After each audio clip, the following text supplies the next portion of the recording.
What's going on, y'all? It's JD Piquel. Today on the Hard Count, we're going to talk about Hudson Card being named the starter at the University of Texas. Kind of.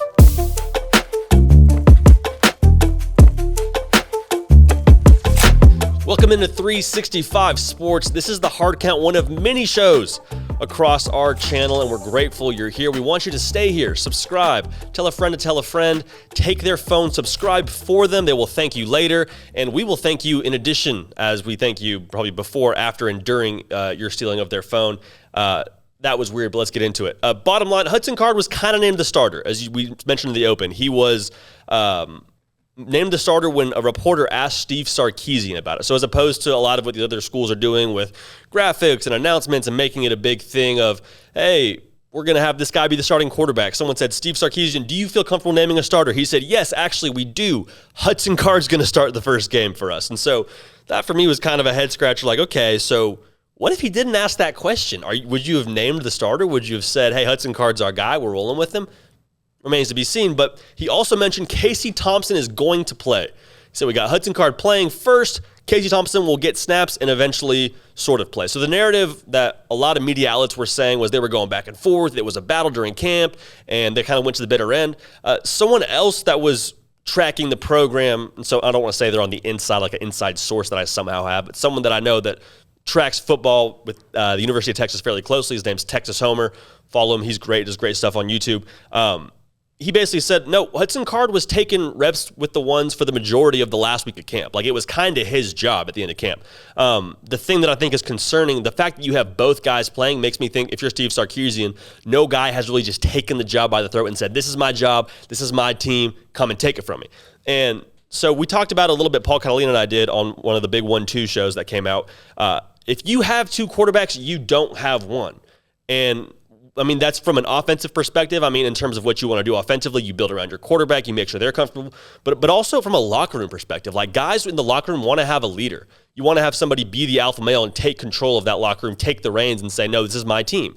And the fact that Texas doesn't have that yet makes me squint a little bit harder at their culture, which is supposedly being revamped. I know every Texas head coach that comes into Austin and takes the job says our culture has to be better. It's getting better. And obviously he's saying all the right things, but just something to keep an eye on. How does this team respond to whoever's playing quarterback?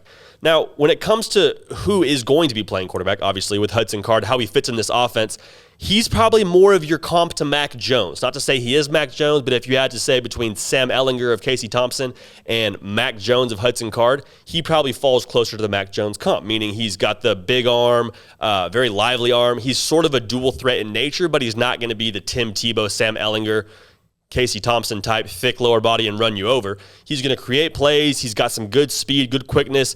He's going to get out of bounds. He's going to make you miss in the open field. But even more than that, he's going to run the RPO offense and get the ball to guys in space. And that's what they're asking Hudson Card to do.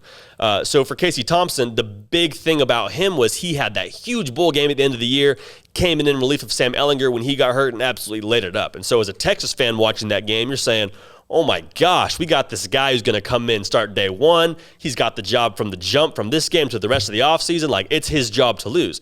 And maybe that's the case, but obviously you go on, fire Tom Herman, bring in a new guy in Steve Sarkisian, and Casey Thompson fits much more closely with Sam Ehlinger, like I mentioned, and fits much more closely to what they want to do in that offense with the quarterback power, with, you know, the zone read stuff.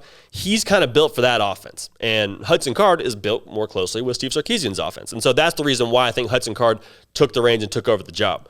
An interesting thing that maybe you think about as a fan is, why was Steve Sarkisian not named a starter earlier? And we talked about that. Maybe the guy just didn't take the job. One thing that's interesting to note, Casey Thompson was in the portal at one point for the University of Texas. Like, he decided, hey, I'm going to transfer. I'm going to explore the waters. I'm going to go somewhere else, and eventually got talked into coming back to Texas. So I'm thinking, if you're Steve Sarkisian, you know this kid's kind of already on the fringe of maybe leaving, and you say, okay, well, we'll let this battle go longer. And maybe that wasn't quite as, you know, obvious as I'm making it out to be.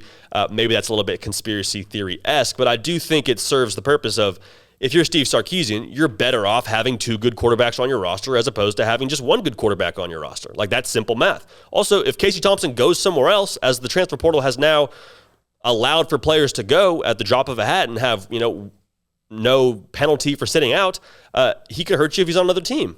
So that's something to keep an eye on. Again, I don't really think that's what's going on here, but I think it's an interesting theory and storyline to explore as they go on and try and figure out who's going to be the guy for Texas. So bottom line, how long do you see this 2-quarterback system, if that is what it ends up being? I would hope not past game one. I would hope not past the first half of game one, because they don't have a slap team in Louisiana walking in. Like, Louisiana is one of the top 25 teams in the country, upset Iowa State a year ago. Billy Napier, I'm sure, turned down a lot of other jobs that have a better brand and a better sounding name than Louisiana. Like, he is a big-time coach, and he could have left for other opportunities. He's going to have this team ready to play. So for Texas, you got to figure it out quick. If they don't have a quarterback after this first game, I think you're going to have a lot of headaches as a Texas fan as you go on throughout the rest of your season. So Hudson Card, the job seems like it's yours to lose. You've been named the starter, kind of, not with a ton of confidence, it sounds like, the way that it was announced. But bottom line, go out, ball out. You run it up on Louisiana. You cover that 9.5. Got to feel really good about your chances if you're in the burnt orange. So that's it for us here at the Hard Count. Going to keep this party rolling. Again, 5 days a week, 5-piece, extra sauce. Well done. Yeah, we're going to keep this party rolling, and we will see y'all next time.